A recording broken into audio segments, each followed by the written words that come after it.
Appreciate it. My pleasure. So one of the things that's interesting to me is hearing a protester on the street, because what they say echoes something we see on social media. The perception that the way ICE is operating feels unusual, feels sort of scary to them. I don't know what your feed is like, so I'd love to get your point of view. Well, first of all, it's a tragic situation what's happening in general in Minnesota. And the genesis, of my opinion, is the fact that you have a criminal element that was let out of jail back into the community. It's incredibly frustrating. Meaning who? Meaning that persons who are here illegally also broke the law, in many cases, not just violent crimes, sometimes sexual battery against children, etc. These ICE agents are there to remove them from the community because the leadership there won't. These are called sanctuary cities. But where the protests, in fact, it seem to be spreading because of the shooting of Renee Good. Well, again, let's just, again, I says, what's the genesis of the issue? We have sanctuary cities right now that allow these criminals to run in the streets.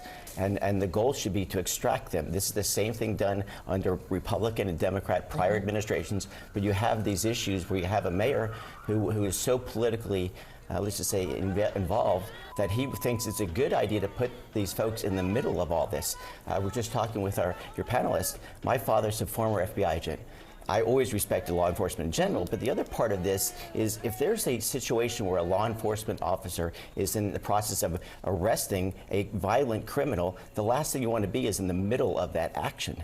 And so, would your father have used a chokehold on people or shot at a window at 90 degrees? Well, I think, well, first of all, let's focus on why they're there. They're there because the law enforcement in that community will not keep a person in jail who's committed a violent act or a sexual act against a child. These are, look at the arrest records of Lincoln. That's not who ICE is actually arresting these days. This is Garrett Graff, sorry. Okay.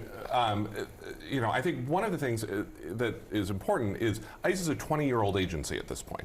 It was able to do this work under Republican and Democratic administrations, even the first Trump administration, while maintaining the moral legitimacy with the public. There is something that has changed in this last year in the way that ICE is sort of randomly grabbing people off the street. CBP well, let's let him answer that. Do you see a street. difference, given, as he said, the experience the agency does have doing this work without this chaos? Well, I think what we're seeing a lot of is that you're seeing a lot of paid protesters who are creating a lot of this chaos. Again, with the tragic situation, I think it is tragic what happened to that young lady who was killed recently in Minneapolis.